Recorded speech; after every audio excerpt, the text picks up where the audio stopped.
time, weather, and Large handmade pepperoni pizza for $5. This year's Fashion Week has shown us some bold new trends for the upcoming season. The week started out with a hot new designer. It was initially reported that 57 people were killed in Iraq today. The discussions at the summit was climate change, despite opposition from. I heard that children were taken out bloody. I am very scared. I'm worried about my daughter, worried about the military space race is not over. There's no doubt in my mind. Weather forecast coming up. Miller was on several mind-altering medications. Don't want any more Tragic death of a 5-year-old girl. Data in cutting-edge research.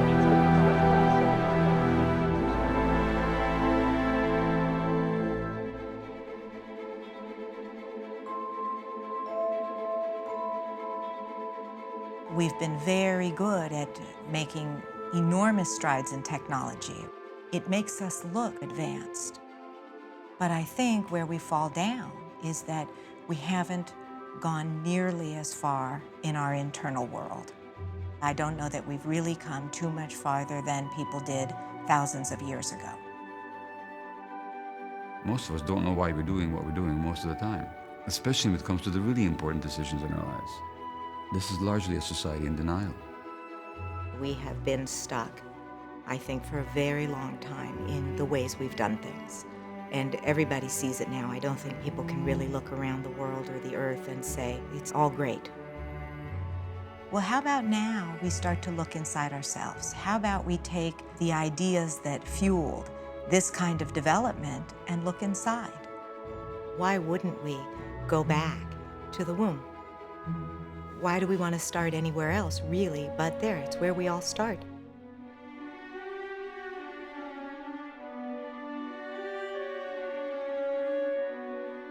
In Western culture, we have no idea about prenatal life. Life begins with birth, not before. But other cultures have an understanding or an intuition what prenatal life may mean for the becoming child. The belief pregnant woman should be cautious and not excited, no burdens and so on. The time before birth is your living time. 100 years ago, babies were put into, strange clothes. They could not move. They were embalmed like mummies. And their heart rate beat was slower, they would eat less, they would develop less. Up to the 50s and even the 60s, in Europe, babies were operated without anesthesia. Babies don't experience and don't feel. That was the general opinion, and that they forget everything. And so you can let them cry and they forget it. Doctors would do horrible operations.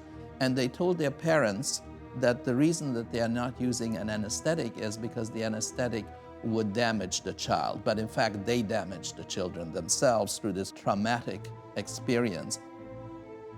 The reason I did not become an obstetrician is because I hated the way obstetricians were treating women. They were yelling at them, push, push, push. What's the matter with you? Push. And we were taught that babies can't remember anything before the age of 2. In this last century, the attitude is changing dramatically. We can identify with a child, with a baby. Ultrasound is magic. How could you see a baby into the womb during pregnancy? The nature of what we do is really thinking about development as it starts before birth. And we're really pushing back that time frame to say that there are factors environmentally that happen prenatally, and so their environment is their mother's. Human beings are affected by the environment as soon as they have an environment.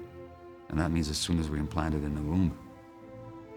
So from that moment on, until we die, we are creatures who are interacting with, shaping and being shaped by the environment. Our whole story is about little number 5 and how his mother is preparing for him. She knows that he will have nothing to grow on except the food that she eats for him. She really is eating for 2 people, herself and little number 5. 50 years ago, we have the research to brain development, we have the epidemiological research, and we have the direct observation via ultrasound and film and so on. The epidemiological research is coming from a man whose name is Barker. Some of the early observations by Barker were in England and Wales, that geographically there were different areas that had high neonatal mortality risk as well as high cardiovascular mortality risk. There were further investigations which ultimately linked low birth weight to an increased risk of cardiovascular mortality. And when you think about low birth weight, the main driver is the nutritional environment in utero. That was 20 or 30 years ago, and that was an explosion of research. Some of this came out of studies, for example, with the Dutch, what's called the Dutch Famine. From November 1944 to April 1945, the Nazis constrained the amount of food going into the Netherlands, and so the government reduced the rations from 1,800 calories a day to 900 calories a day. There were about 5,000 women who were pregnant during this period, and what happened was people followed up in adulthood to look at what kind of problems they were having. Fetuses who were in this period of famine in the first trimester had a whole host of problems when they got to be my age. They would be more likely to develop the so-called Metabolic Syndrome, which consists of diabetes, high blood pressure, and heart problems. And these are obvious examples of how the environment already in utero can affect the life of the adult. The factor that we least appreciate, however, is that in addition to these self-evident physical factors, is the emotional state of the mother. About how many months pregnant would you say she is, Doctor? About 7 months. Have you someone to help you with the housework? My sister comes in once in a while, but it's hard for her to get away.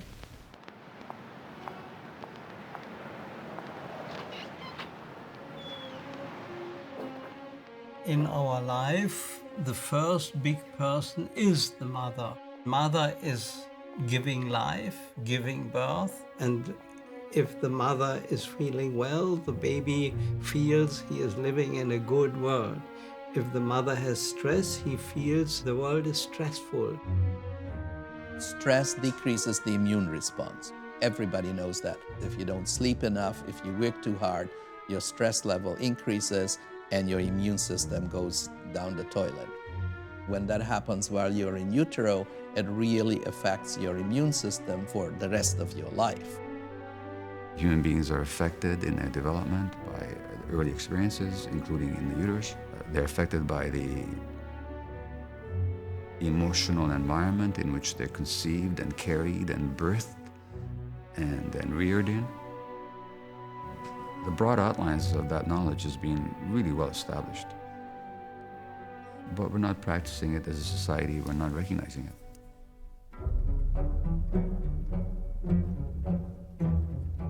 Prenatal life is so unknown to us, and yet so important to who we are as people. You will see it unconsciously expressed in many ways. You will see it in movies, you will see it in fairy tales, you will see it in novels, you will see it in mythology, in folklore.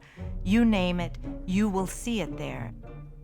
In older times, the fairy tales were told to the young people to help them to confront the old anxieties from birth and from helplessness. It's the fight with the mighty parent figures, maybe a witch, maybe a cruel father figure. And in modern times, we have films, they follow the frame of the fairy tales. In the uterine world, you are swimming. And there is this film, The Little Mermaid. Hurry home, princess. We wouldn't want to miss old Daddy's celebration, now would we? The crisis begins when she falls in love and feels weak and loses her voice. And then the film goes back and shows the background. This is a fixation, anxiety fixation by a big, cruel, dominating mother. And the story of the film is the fight and overcoming, being stronger than this mother. And it is a fight on life and death.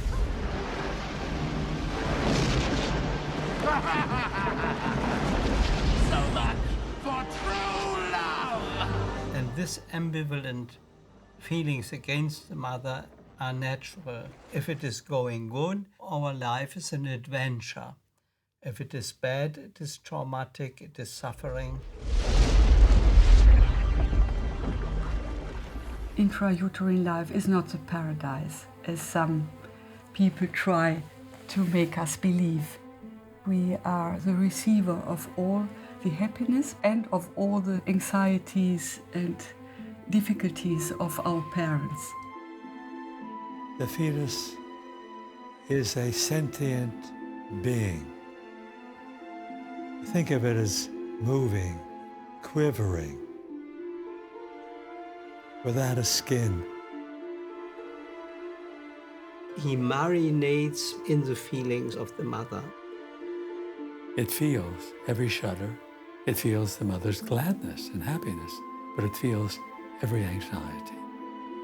It's the anxieties that cause the difficulties. And of course, something that happened in the womb would be at the deepest level. It's at the start of your life. It happens with the woman who gave you life. This would be at the deepest level, I think, of everybody's personality. Since I was a child, I had the feeling that there were family secrets. My father and my mother gave me versions of the history of the family. There was something that didn't work out completely. So I understood I had to look for something that was beyond what appeared on the surface. I think from here came my interest in the unconscious. Io ho pensato che un film semplice. I'm also very interested in dreams and movies because they speak a very similar language. If you look at Alice in Wonderland, you have the rabbit. The rabbit is the animal of making many children. No, I'm overdue. I'm really in a stew. No time to say goodbye. Hello, I'm late. What can I do for you? Well, I'm looking for a white rabbit, so, if you don't mind... Eh? Oh! There he is! I simply must get through! Sorry, you're much too big. Simply impassable. You mean impossible? No, impassable. Nothing's impossible. There is always this question, too big, too small. Always the problem to get into or to go out. To go out is to be delivered.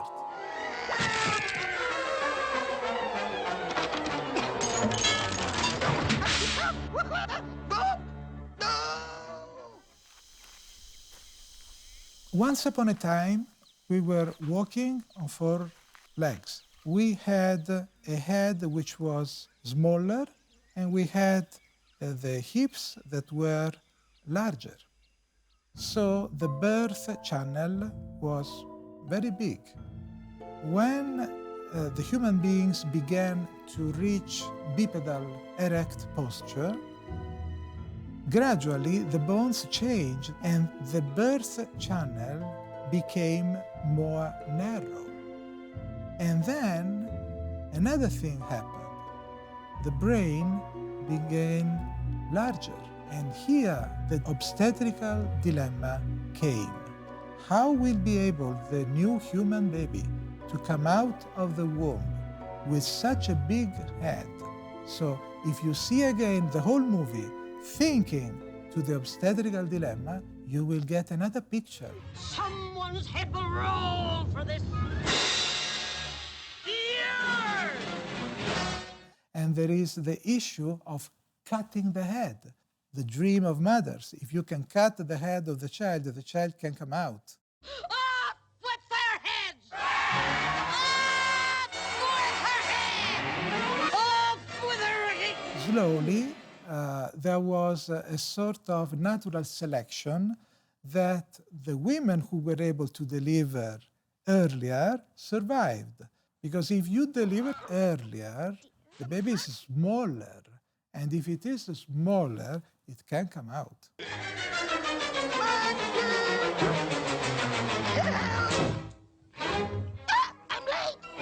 Biochemically and physiologically, in so many ways, the human infant is way behind other mammals. We are all born unripe, very helpless.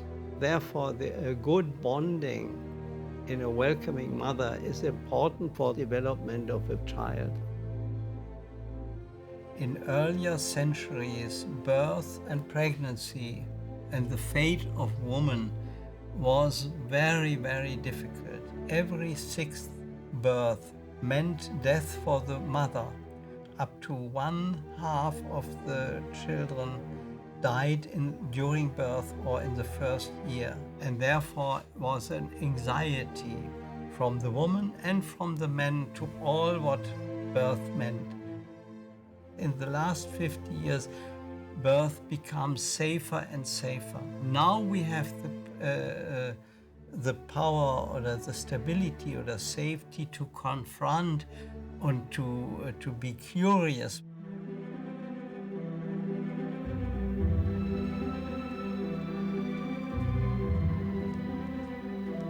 I started out in the lab studying very narrow questions in animal models, and I quickly realized that I was interested in broader questions that affected human health. I grew up in Southern California, and I grew up with smog alert days when pollution was very much defined by whether or not we could see the mountains that were theoretically really close by. I grew up in one of the communities that we actually study now, which I always think is kind of ironic. And it wasn't until a little bit later that the epigenetics came in. Epi really means on top of genetics. So when we think about our genetic code, which is our DNA sequence, when we talk about epigenetics, we're thinking about other factors, other things that can be on top of or attached to that can help fine-tune the genetic code to turn genes on and off. This is something that we're just beginning to explore gene by gene. It's not what genes you're carrying, it's what gets expressed. Genes are, only the blueprint. Imagine you have a blueprint for a house. You have a house that you have built sort of to your own specifications, and it has followed the blueprint in terms of where things are, but a lot of things have changed as a result of all kinds of environmental factors.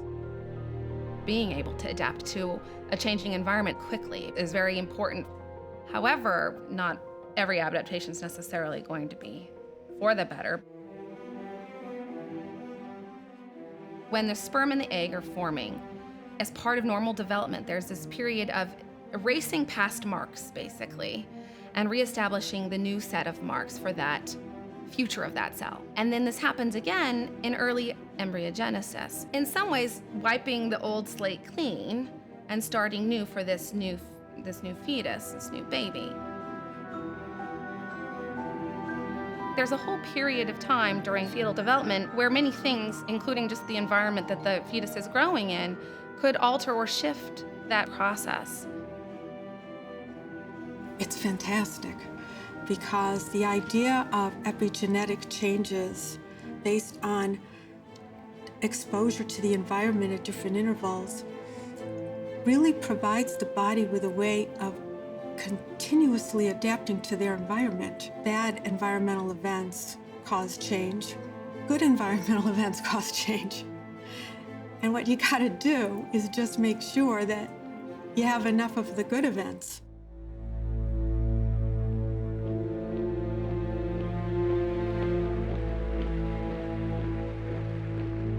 I was conceived during the Second World War in Budapest, Hungary, in 1943, at a time when Hungary, being an ally of Germany, was in the war on Germany's side, and there was a lot of anti-Semitic legislation, restrictions, and threats. The genocide hadn't happened yet. And then I'm born in January 1944, and then the Germans then marched into the country in March the 19th, 44. And as my mother told me, the next day she phoned the pediatrician to say that Gabor is crying all the time. Would she come and see him? And the doctor says, sure, I'll come. But I should tell you, all my Jewish babies are crying. It's so clear to me that the fear that I've carried all my life, literally in my molecules, is my mother's terror. And then the terror that I experienced during the first year of life under Nazi occupation. Those experiences have stamped my personality, they've stamped my reactivity to the world, they've stamped my worldview, mostly on the unconscious level. I wasn't a happy camper. I was a lot of issues in my personal life, a lot of depression, anxiety. Then I realized in my 50s that I had ADD. I clearly see that this is not a genetic disease, despite the so-called experts. It is the impact of stress in the early environment. When I was in school, we used to have conversations about nature versus nurture. Nobody says that anymore. We don't have nature here and nurture here. We have nature and nurture interacting to form a new thing. I do research on post-traumatic stress disorder and its effects on trauma survivors and actually the next generation. I'm interested in understanding individual differences and how they manifest interacting with the environment and more specifically traumatic events. We have been doing studies of adult children of Holocaust survivors, and we were finding very interesting and important effects. If the offspring will be raised in the same context, their body will need to be prepared maybe for prolonged periods of starvation or maybe for overwhelming stress. So having a change that is passed from mother to offspring could be very helpful, maybe less helpful if the offspring is not going to live in the same environment. If an offspring lives in urban New York, where starvation is really not an issue, then having the same kind of biologic adaptations being transmitted may actually result in a flip side of just being anxious and people not understanding why, or even you not understanding why. From this evolutionary perspective, the fetus gets constructed via epigenetic processes to be awfully alert because that would be adaptive in a threatening environment. But if you're wired to be very adaptive and very vigilant, that's not a good fit with a postnatal environment in the late 20th or early 21st century, where the requirements for success in school is to be able to sit very placidly, to have very unique focus, to not be oriented to what's going around. So again, it's this bad fit. If there's a lot of stress in the early environment, then the infant's capacity to respond to stress will be altered. The tuning out itself, which is the hallmark of ADD, is nothing but a defense mechanism. Infants, when their brains are developing, if there's stress around them, they'll tune out. That's how they survive. The tuning out gets programmed into their brains. Bing, they're diagnosed with ADHD. Not enough dopamine. Let's give you Ritalin.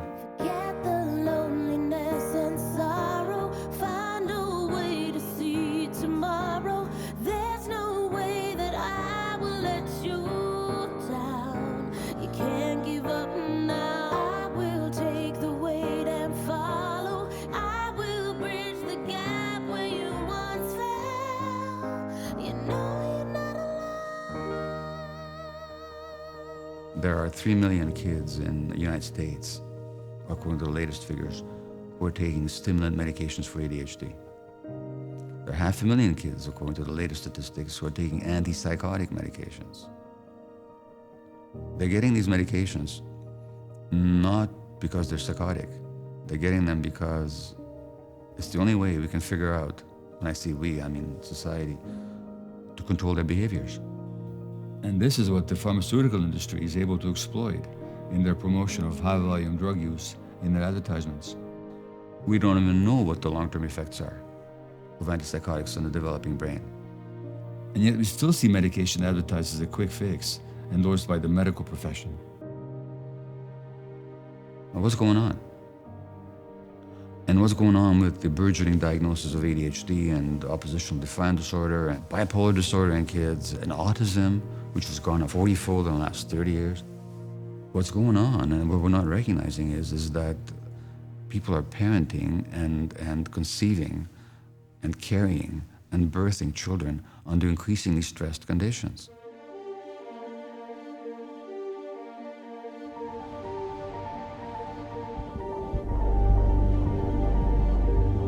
In our society, there's so much rushing. You're so busy, everything going. Our mind that's always busy chattering and making us stressed. I was born in Israel. My mother said there was a place where all the mothers went with their babies for a few weeks, and they bonded, and then they all went home together. We don't have that here. We barely get to stay overnight in the hospital now. Increasingly, it takes two people now to provide a living in this culture to families. And they're doing so in the context of less support. Because one of the ravages of industrialization and globalization is the destruction of the extended family, the tribe, the clan, the village, the neighborhood. Frankly, hundreds of years ago, not to glorify the past because there were other stressors, but you had the extended family around. I think we don't talk about that enough in our society. So there's less support, there's less context, there's less connection that people can benefit from. Less connection with grandparents, elders, wiser women. We started by saying, let's try to bring this into the lab and get pregnant women to what we call acutely, briefly, feel stress.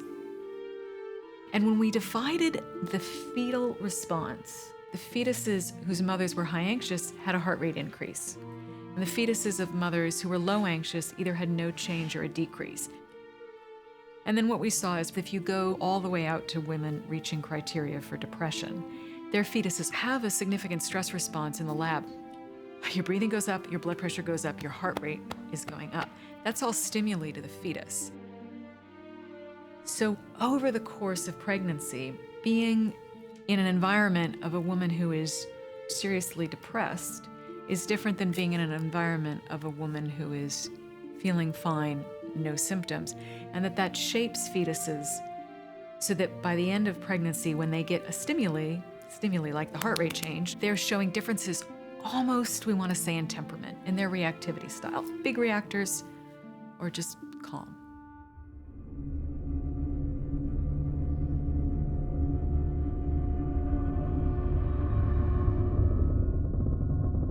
Emotional states aren't just abstract psychological experiences. They have their physiological correlates in the body. So if I were to scream at you right now, your body would change in a split second. Nobody touched you, nobody put any poison into you, but your body would be in a completely altered state. High levels of cortisol, the stress hormone, would be elevating your blood sugar so that you could fight or have more energy to escape. Adrenaline would be pumping through your system, causing your heart to beat faster, causing your muscles to tighten up, to be stronger, giving you more energy, enabling you to escape or to struggle. And what if you're carrying a baby? And what if you're chronically scared? Those same stress hormones and other compounds will be going through the placenta to the infant.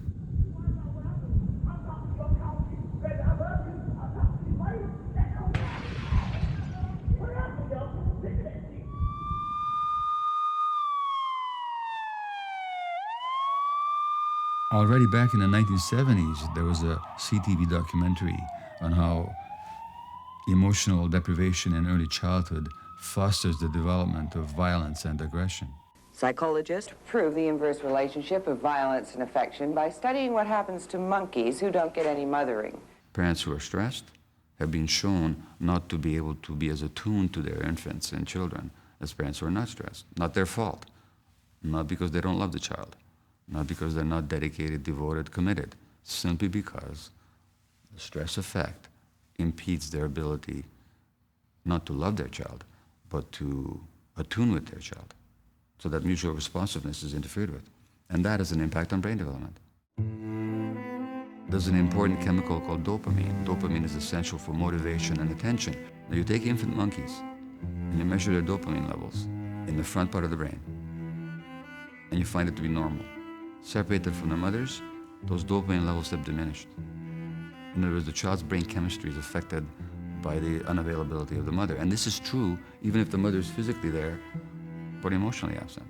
Imagine two tuning forks, like in this very famous still face experiment. The mother is one tuning fork, and it starts vibrating. And the baby's tuning fork begins to vibrate in unison with hers. And when that happens, gradually its own prefrontal cortex gets tuned. So it becomes empathic. It begins to relate to the mother. Infants don't understand words.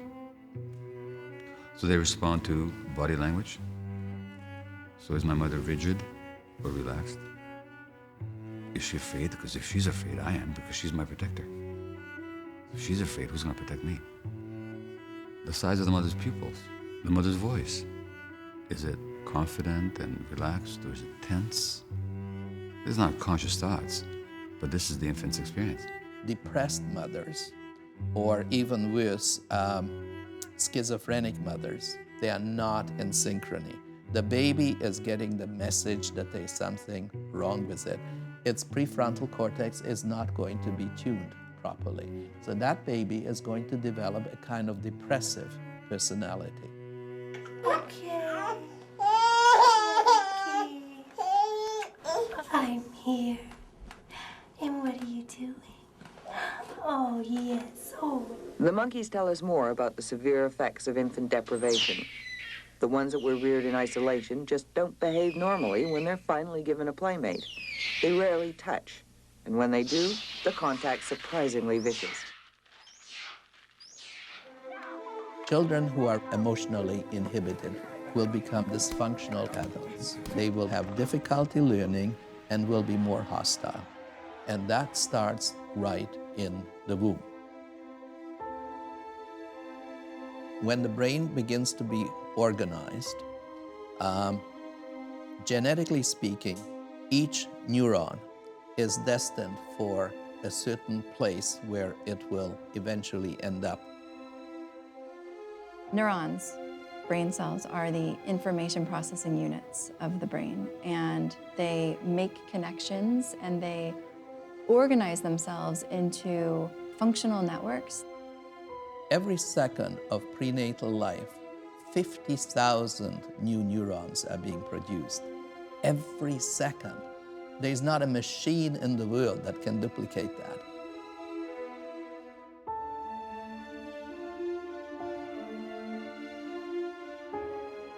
When you have all those neurons being produced, they are very vulnerable. And smallest influence will make a huge sort of imprint on those neurons, on the neural circuits. If there is chronic stress, the woman is constantly obsessing about something or worrying about something, more and more stress hormones like cortisone is being pushed into the bloodstream. When you have too much cortisone in the brain itself, then the nerve cells will be interfered with in their passage, and they may even be destroyed. We were the first, or amongst the first, to glimpse inside at the brain becoming wired up. With this new safe MRI technology, we're observing large-scale systems. What we see in infants exposed to stress in utero is reduced brain volume, reduced gray matter density. So if you are less dense in those regions, that suggests that there are less processors available. We also see reductions in hippocampal volume and increase in amygdala volume. The hippocampus is critically important for learning and memory. The amygdala is very important for emotional processing, responding to emotional information. And why we think those are particularly important during fetal development is, first of all, they begin to be developed very early. Disruption in those areas is also associated with higher risk for emotional psychopathology or neuropsychiatric illness. If the mother is upset, if she has a very high level of neurohormones, if she has very high level of stress hormones, all of those things will be passed to the baby. There are all kinds of feelings coming from the mother. All kinds, anxieties, depression, fears about everything. Let's be clear, mothers love their children. So do fathers. But there are these subtle, unconscious things, see, that this mother is dealing with in her life. Say she may be in a tough marriage, but she gets pregnant. Well, part of her may want the baby, and part of her may really say, gee, this is not a good time for a baby. In fact, this is going to be very hard. And a baby may get a lot of that. That little bit of stuff is feeling all that without any way of communicating. It just absorbs. It just holds it. And that's what it gets for 9 months. What comes to mind is the confusion, if you can speak of that, in a fetus, a developing human being, whose mother is conflicted, who wants a child perhaps, but is afraid of having a child, who wants to love, but is themselves very afraid and very stressed. So the kid is getting a very confusing message about the world. That this world wants me, this world doesn't want me.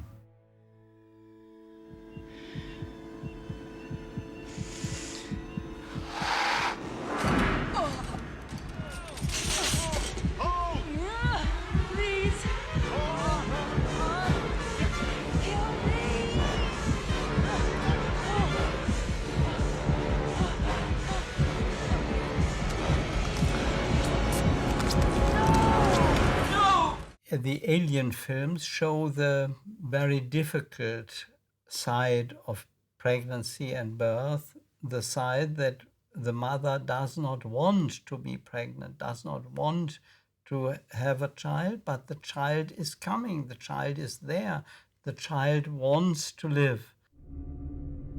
This is the story of the alien film. This alien is an embryonic being that wants to implant in the persons of the crew.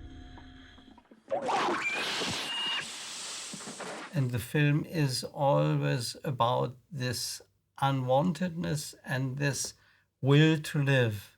It's a dark film. It is in a certain way hopeless and also very melancholic film or a depressive film. But for people who have this background that they were not wanted and had to implant in spite of this, it is in a certain way fascinating.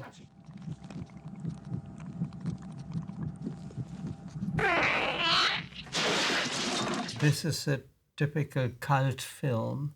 There are many people who see several times this film to clear their own feelings about wantedness and unwantedness.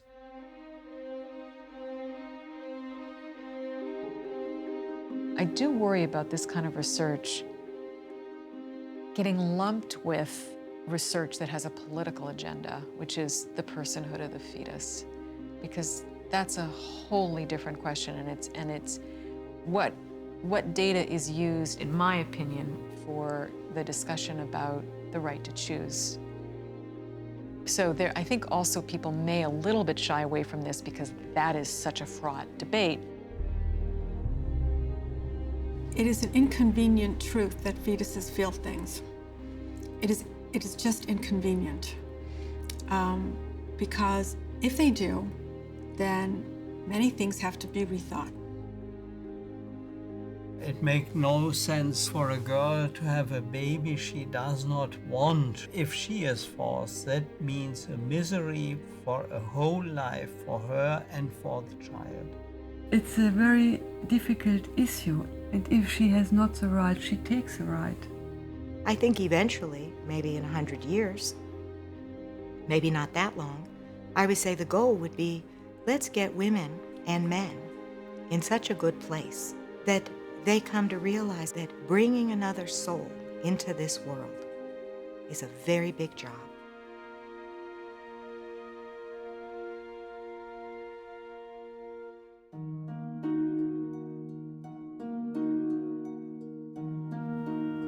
I'm 92 years old, and I've been practicing psychoanalysis for almost 60 years. It was the war, my being in the war, and what happened to me in the war that decided me to become a doctor. Now, I wanted to heal people, not kill people. My training finished in '58. At that time, analysis didn't teach anything about the womb, didn't teach anything about prenatal life. The paradigm in analysis was the masculine paradigm with Freud and Oedipal struggle. In doing my work, I discovered that patients, when I listened, were coming forth with a different story. They felt very guilty about their mothers, and they were feeling they had to, I put it in a global sense, rescue their mothers. Now, nobody's born like that. That's programmed into people when their environment is such that the parents can't take care of themselves. So one possible response on the part of the child then is, well, then I gotta take care of them in order to maintain my relationship with them. It's a survival thing. Once you're in that state, whatever mom says goes. I'll do anything. I have to live. I'll do anything. So whatever you need me to do you need me to hold all of your bad feelings? I'll do it. Now, an infant can't really do it, but there's an omnipotent attempt to fix it because your life depends on it. Later, that fetus growing up may become a writer and write these stories, and may not know where that inspiration comes from. Like the story of Superman. Okay, folks, come on, hold it. Get back. If you think I am a fetus and I am to take care of a full-grown woman's problems, how? Well, I better become a superhero. I better become the strongest person on earth. I better be able to fly. I better be able to leap tall buildings in a single bound and really do what? Save her. Easy, miss. I've got you. You've got me! Who's got you? If you look at movies about superheroes, really the task of an infant is a superhero task. Superman is partly a story of my helplessness during or after birth, my aloneness, and my fantasies to be strong and the strongest man in the world. Now, this does damage to the baby. Because really, if you think about it, how is a fetus supposed to take over for a mommy? How is a fetus supposed to take all of this trouble? A fetus can't. There's no way. The child automatically adjusts to the environment in any way that'll further the chances of its own survival. The baby has to become the mother. Doesn't get to be the baby. And if the baby can't be the baby can't develop his or her full potential. And again, it's not according to the intentions of the parent either. But it's just what happens. So now we have a baby that has limitations, but is going to protect those, because really those were set up so early, and they were set up to save this baby's life. These people then develop lifelong patterns of self-suppression, which then suppresses your immune system as well, because the immune system and the emotional system are the same. Not even controversial.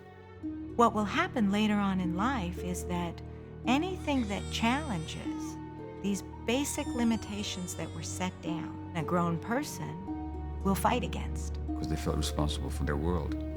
Well, if this thing happened to me, it's because I'm a terrible person, and therefore, how do I make sure it never happens again? I become the perfect person. So I'll be good all the time. I'll be good to everybody. I'm gonna be the best in the class. And I'll always excel. And I'm gonna be great at my job. And when stuff goes wrong in my marriage, I'm not gonna say a word, because I'm good and I can handle it all. And then they get cancer. An adult trauma is really a fetal trauma. The fetus feels the pain and all the consequences, all the distortions of personality create an entity I call the internal saboteur. It's the job of that internal saboteur to see to it you never, ever experience that pain again.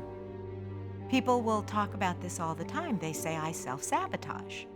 And I think that's a very well-known idea in our society. I think people don't realize the depth of it. I think they don't realize how true it really is and what they're really doing. And what people are really doing is saying, Mom, you gave me this constellation of trouble. I took it into my personality. It set down the limits for what I was going to be able to do, but it kept me alive.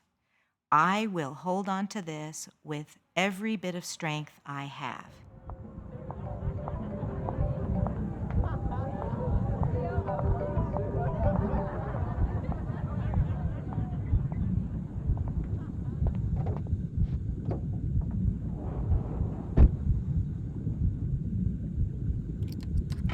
Underneath everything in your life, there's that thing, that empty, forever empty. You know what I'm talking about?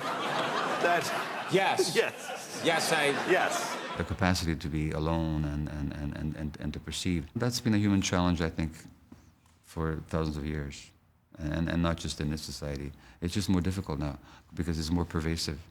And because we all have these devices. And that famous clip with Louis C.K., he's talking about cell phones. And sometimes when things clear away, you're not watching it, you're in your car, and you start going, oh no, here it comes, that I'm alone, like it starts to visit on you. You know, just the sadness. Yes. Life is tremendously sad just by, being in it. And so you're driving, and then you go, that's why we text and drive. I look around, pretty much 100% of people driving are texting. Yes. And they're killing, everybody's murdering each other with their cars. Yes. But people are willing to risk taking a life and ruining their own because they don't want to be alone for a second. By not being alone, you never really get a chance to think about yourself. So this is a wonderful way of anesthetizing yourself against any kind of introspection. There used to be television and movies and radio, and in terms of today's favorite anesthetic, I would say it's probably Facebook and the reality shows and all those game things. And then, of course, there's pornography. So instead of coming to terms with my lack of ability to love or to care or to feel, you can do all this other stuff. One is frantic. One will try anything to relieve the pain. We can measure it by the number of people who are addicted to various things. Addicted to drugs, addicted to alcohol, addicted to sex, addicted to power, addicted to money. The addictions run and run and run and run. If you look at addicts, and by the way, not just drug addicts, but any addict, gambling, sex addiction, shopping addicts, what's missing is sufficient activation, in part, of the brain's reward motivation circuitry, of which dopamine is an important driver biochemically. Cocaine elevates dopamine levels, Nicotine elevates dopamine levels. Caffeine elevates dopamine levels. So people whose early development sabotage the development of the reward motivation circuitry will find some relief in doing drugs that elevate dopamine levels, temporary relief, or in activities that elevate dopamine levels. So for the gambling addict, that's the gambling. He's not after the gambling, he's after the dopamine that he's getting. And it's not about the money. Because when they win the money, they go back next day and they lose the money. So if you look at brain scans of people engaged in compulsive shopping, the same part of the brain will light up as will light up if they do cocaine. If when we look at those people, we don't see the pain that's driving their behavior, it's because we're denying our own pain. And if we are driven to judge them for their compulsive attachment to seeking momentary joy from external source like a drug, it's because we live in a society that's completely addicted to seeking momentary joy from external sources. But whole industries and businesses and the livelihood of millions of people depend on manufacturing stuff that's completely unnecessary, doesn't enhance anybody's life in any significant way, but which provides momentary pleasure.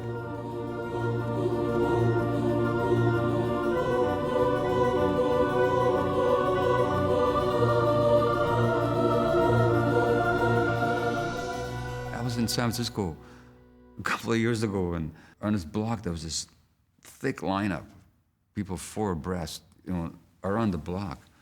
I said, gee, what's going on? They said, oh, the new iPad is coming out. So I actually talked to somebody. I said, look, I get it. The iPad is a great, I don't have one, but I get that it's a great device. But why line up here? Couldn't you wait till tomorrow or next week? No, man, I mean, it's like, you gotta have it right now. Bob Dylan and his great, I think the Martin Scorsese, the documentary about Bob Dylan, he's sitting in the back of a limousine or a car, and these 2 young fans want his signature. Sign it. Sign it. Ask her there. So miserable. Come on, it won't take long. It won't take. I don't know. You just They don't ask me. Those other 2 people don't ask me. Why do you? Why shouldn't you give it? Why shouldn't you give it? What do we come out to see it for? Because they like me. They said... We don't like you anymore. You call me a bum. That's all you want. Well, may I have your autograph, You call you a bum, you sign your autograph. You call me a bum. Come on, Bob. Oh, come on. Now, you don't need my autograph. If you needed it, I'd give it to you.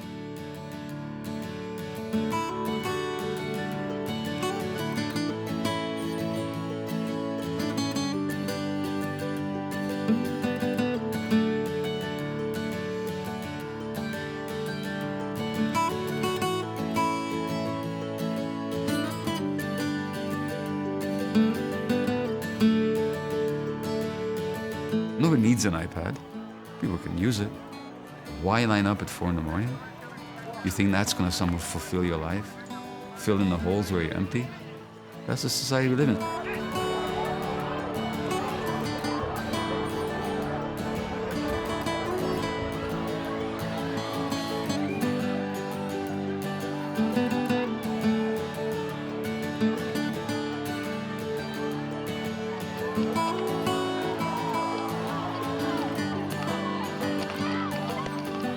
We see the addiction as the problem.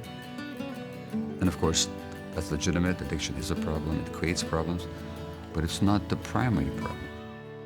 We really need to appreciate the importance of the prenatal environment in child development and to understand that when we see dysfunction in people, we're actually seeing the imprint of that early experience.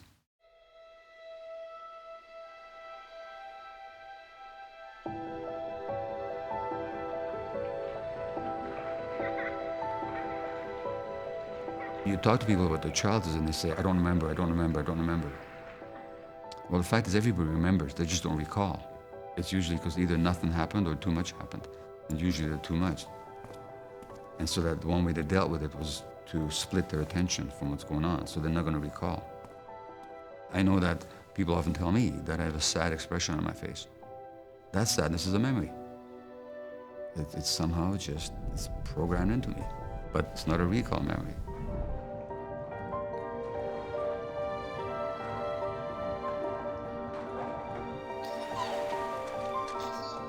We have to distinguish between those two important kinds of memories, and so often our lives show up as those imprinted memories, and that imprint starts in utero.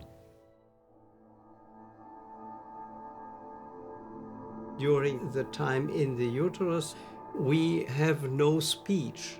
All these experiences are real experiences, but not represented in the speech ego. Therefore, these pre-verbal experiences are unconscious. They can be in dreams, but also in all daily situations they can be present. When you put optic fibers into the womb, you can see rapid eye movements of babies, which in adults always means that they are dreaming. People will often wonder, what can fetus dream about? Well, he dreams about the same things that you and I dream about in terms of our experiences. There's a lot more to fetal life than we have ever thought. I reckon by now I've analyzed thousands of dreams by many patients, and the dreams reveal earlier levels of life. The patient may be far away from his or her fetal life, but in due time, as one wipes away level by level, eventually we'll get down to the truth. Everybody has an imprint. The imprint happens because of the long history of traumas in the world. We have to be aware of the fact that there is a whole spectrum, of traumas that can happen to us. And it is those things that are passed on from generation to generation, so that if a certain gene is switched on, it will continue to be switched on until the environment somehow switches it off. Genetically, we have taken genes from a lot of people. So each one of us has roots, even if we don't know the roots that we have. And these roots, furthermore, go back in time, so in some way we have inside of ourselves layers of humanity. What we're actually looking at is the impact of the multi-generational family history. Mothers, but grandmothers, great-grandmothers, and however far we go back. People have been through wars, famine, disasters of all sorts. Stress that affected one generation will be played out very exactly in the next generation, to the degree that that next generation has understood or not understood it, has dealt with it or not dealt with it. So fundamentally, so long as we're not conscious, we're going to pass on our stress and our trauma onto our kids. When I was in graduate school at the University of Michigan, one of my classmates was talking about this idea called the black-white disparity in preterm birth and low birth weight. It's something I'd never heard about. And I was shocked at the reality that in any given year, Black women are nearly twice as likely as their white counterparts to deliver a low birth weight or preterm infant. And why that's such a big concern is that babies born early obviously have high rates of morbidity and mortality. When I became a professor here, I immediately wanted to know what was behind this. And then with my own pregnancy, I was carrying twins, a higher risk pregnancy. So I started thinking about my great-grandmother. She had 2 sets of twins that both perished before they reached 12 months of age. It haunts me. No one has since had twins until from my great-grandmother to me. So that was always a story my grandmother told me, that she remembers them briefly in her life. She was working out in the fields, so she brought them out in the fields with her. And she wasn't able to breastfeed them, so that contributed to their early demise. Obviously, she felt a deep sadness about that. And my mother repeated that story, and she, as well as I, felt this deep remorse for the loss of these twins. My grandmother had undiagnosed depression, which then contributed to my mother's stress level as well. And I started thinking about that and how that got transmitted to me and how I was going to transmit that to the next generation. It was scary. It felt like at any point in time, unfortunately, my children could die in utero. How I dealt with the anxiety was that I would refuse to look at the ultrasound until my husband told me everything was okay with their heartbeats. And that's basically how I lived through that pregnancy. And I think that affected me in my attachment to them when they were born initially. I couldn't change their diapers. I didn't really want to hold them, which is probably part of the reason why we had a third child.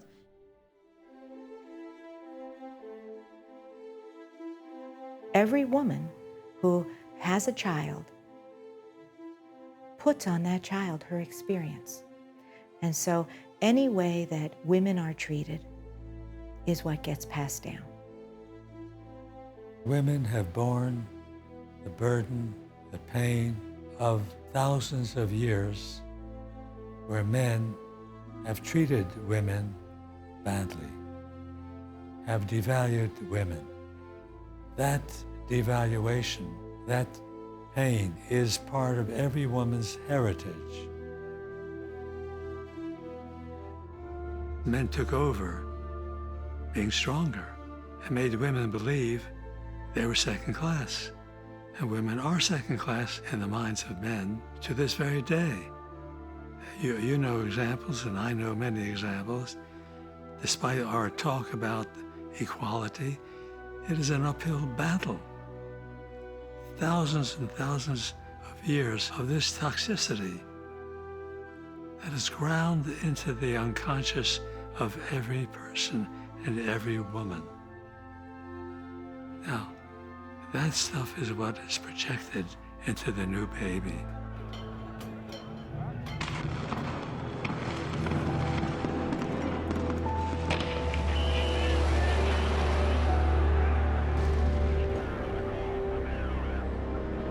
And what's terrible is the children born now have to bear that burden from the past and have to bear the burden of current conditions in the world.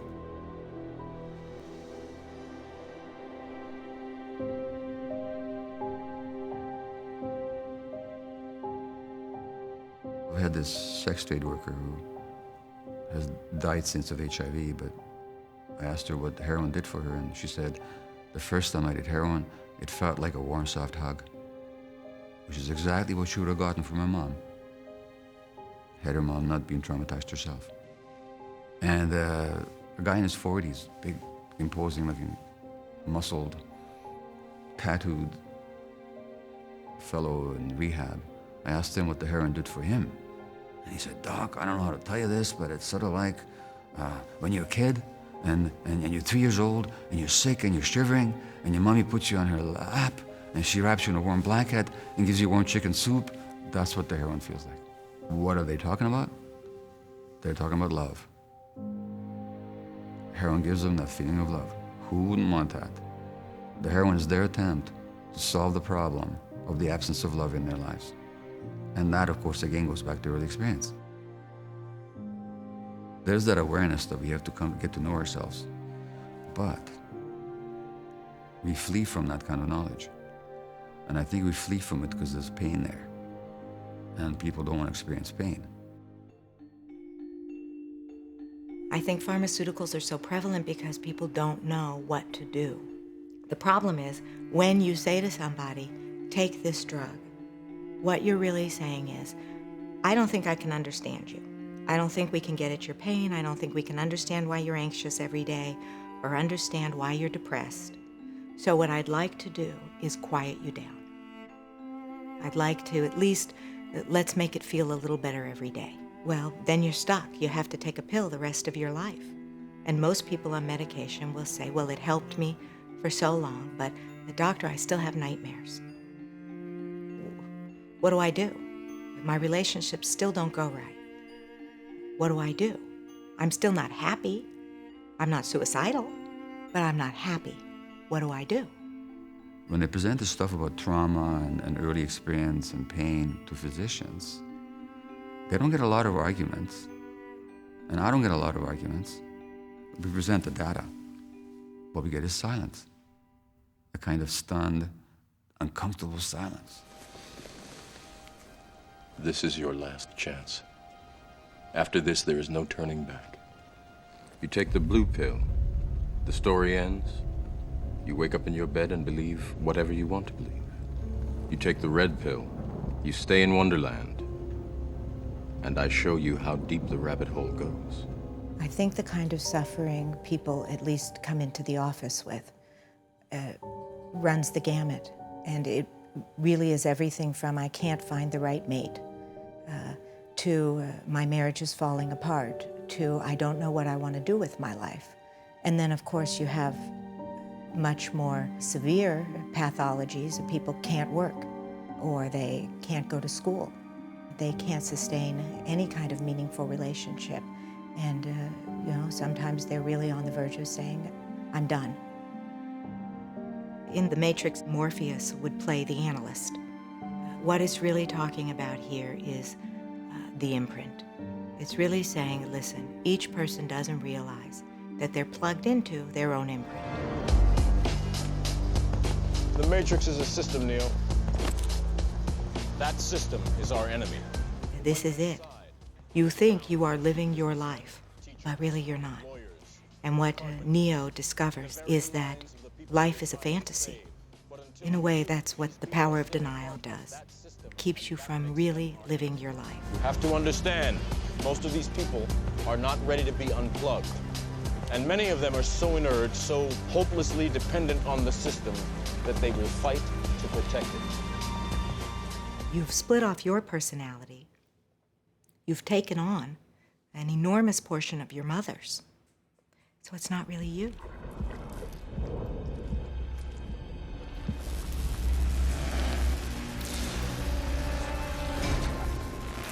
The moment when Neo is unplugged is quite a moment. I think it's just as terrifying for a patient because they're facing the moment of their initial trauma.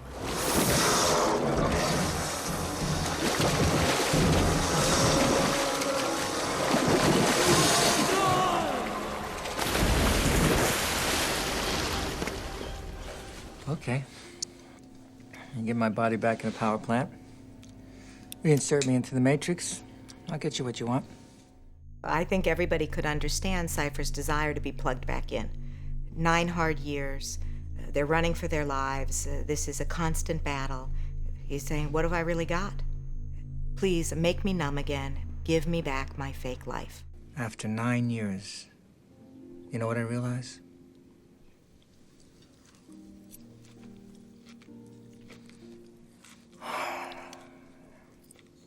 Ignorance is bliss. The part of him that can't tolerate it, that says, this is too painful, I don't like it, wins. But we know where he's going back to, and it's not good looking.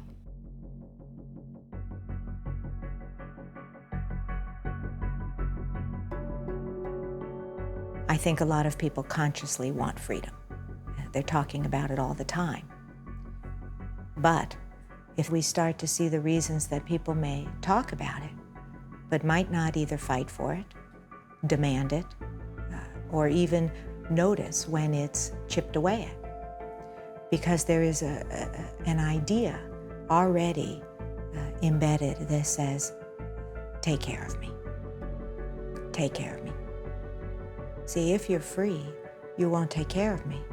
I need you to take care of me because I can't handle doing all of this. Civilization is a very thin veneer that everybody wears. You wipe that off, and everybody's functioning like a baby with all these archaic mechanisms, with all those archaic feelings running rampant. Now, the good news is life in the pod was nothing. You thought this would all kill you at the start, but giving it back or getting rid of it, unplugging from it, will actually give you a life. This may be your first chance to know your whole self. Can you imagine? But you're talking to a baby. You're talking to a little baby who's saying, no, I'll die. You're not talking to an adult. An adult might say, yeah, I get it, doctor. I'm rooting for you. But a baby says, don't you dare. I'll fight you. In The Matrix, there's a whole scene where there's a battle. And I would say the battle is between Neo and a terrified baby, which is, are you going to be able to change things? See, every time a person wants to change something, the baby that's afraid steps in and it says, I can't change this. This saved me. This preserved my life. You want me to change this? You must be crazy. And it's not so polite.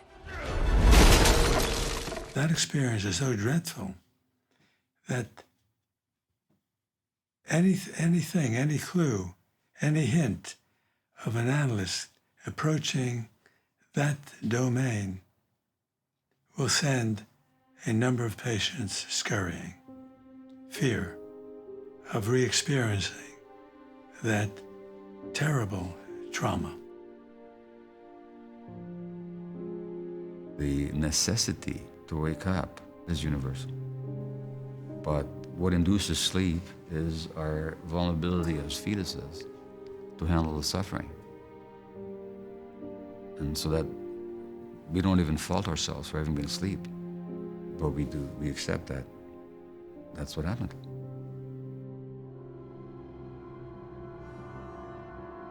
When I was 21 and enlisted in the Air Force, I thought war was exciting, with all kinds of fantasies built up by movies and books. The 25th mission, the target was to hit this jet plane factory deep in Germany. And over the target, we got hit. I felt the noise, and I screamed. It was so painful. And I saw the pilots were like dolls on a side. I knew they were dead. And there was only myself and the engineer, and he couldn't move. And I called him a name. I said, "You son of a bitch, come on." And he was frozen. And then it was too late. I jumped. His fear overwhelmed him. I know about fear. You cannot be in the war without knowing about fear. One understands why people seek to die. For example, stand up in a trench and be shot by the enemy just to get it over. But I also learned that survival is what people strive for. Survive. Survive at any cost. Do anything to survive. When you see people fight to get their lives, and you see what human beings are capable of, I don't think there's anything like it in the whole world. It's striking how often I've been told by people with serious illnesses, and even fatal illnesses, that this disease was the best thing that ever happened to them. Now, I don't recommend that way of waking up, but what they mean is that having to deal with this disease actually woke me up to who I really am, and who I've been and who I've not been all my life, and it's taught me what life really is all about, and that's worth dying for.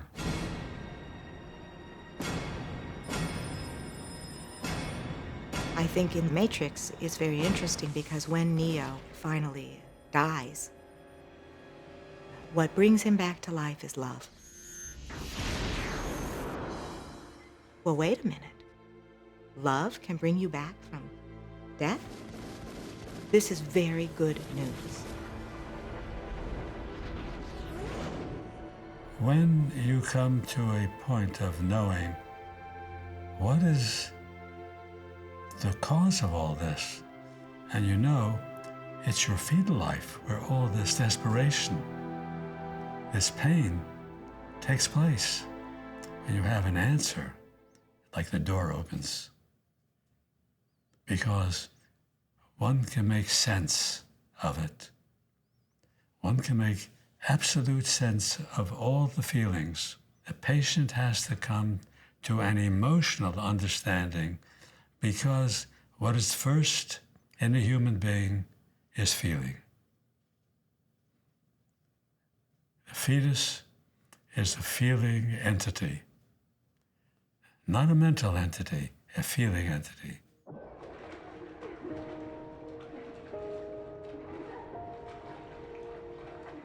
Only when compassion is present will people allow themselves to see the truth. Compassion for the fact that unconsciousness is a response because it was too painful to be conscious when we were young. Not to blame ourselves for what we did as a result of that, but to be compassionate with ourselves. Not to fault ourselves for what they did to ourselves or others, but to be curious as to why we did it.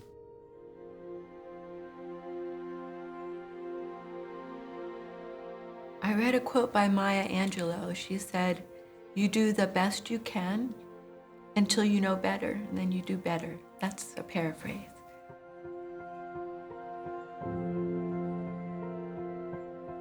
You have to be careful how you tell a woman that what she does impacts her baby, because she can only do what she can do. I tend to be very analytical and think about things a lot, and give myself some unneeded anxieties. Is this child going to be healthy? Is the child going to have some kind of developmental disorders or be killed at whatever age? I spend a lot of the pregnancy being very on edge. The way that we're taught in our society, we're always second guessing. We're looking to books and other people for information on how to raise our children, when it should be, and it is, an innate knowledge. Women need to know that babies are strong. We all spent nearly 9 months in this intrauterine life with this happiness and with the sufferings, and we all had to pass through birth, which is perhaps one of the hardest labors on this planet, to be born and to give birth. The birth is a journey of the hero. Like the Little Mermaid, Alice in Wonderland, and The Matrix. I remember walking into the clinic on a Monday and having nurses' jaws drop. I was 213 pounds the day before I delivered them. I started having contractions around 1 or 2 in the morning. When labor actually started, all of our children were able to be there for the birth. It was absolutely insane getting to the hospital. My feet were hanging out the window practically. We arrived, screamed up to the front door, and then, like an hour later, I was ready to push. Certainly the contractions were intense, but I can only imagine what it feels like inside. I was thinking to myself, just breathe, just breathe, just breathe. It's an awful pain, but it brings you ahead, and with every wave you come a bit nearer to our world.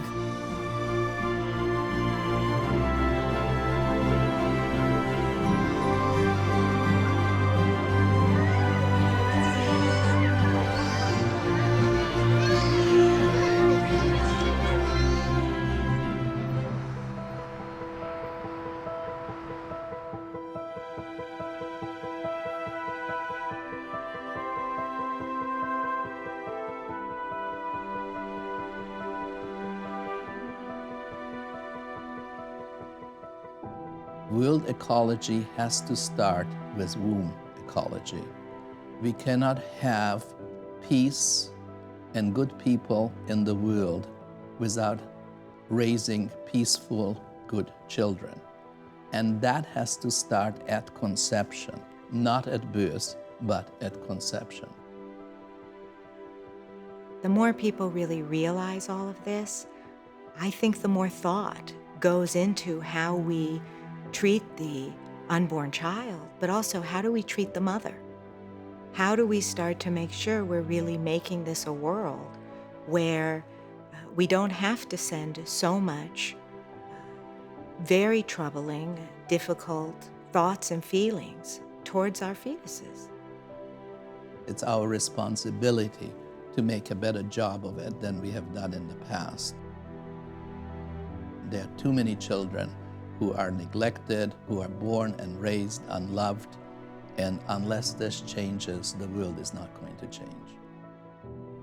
When you start to lift off the damage, you get to a much more loving state of mind. And love in that sense is not only a feeling, it's also a set of actions. It's also a set of relating. It's, above all, a constant seeking to understand the other. When a baby is understood, that baby is loved. When the mother puts the baby to the breast and the baby's hungry, that baby is loved. When the mother picks the baby up and holds it and pats it, and that's what the baby wanted, the baby's loved. Being understood is being loved.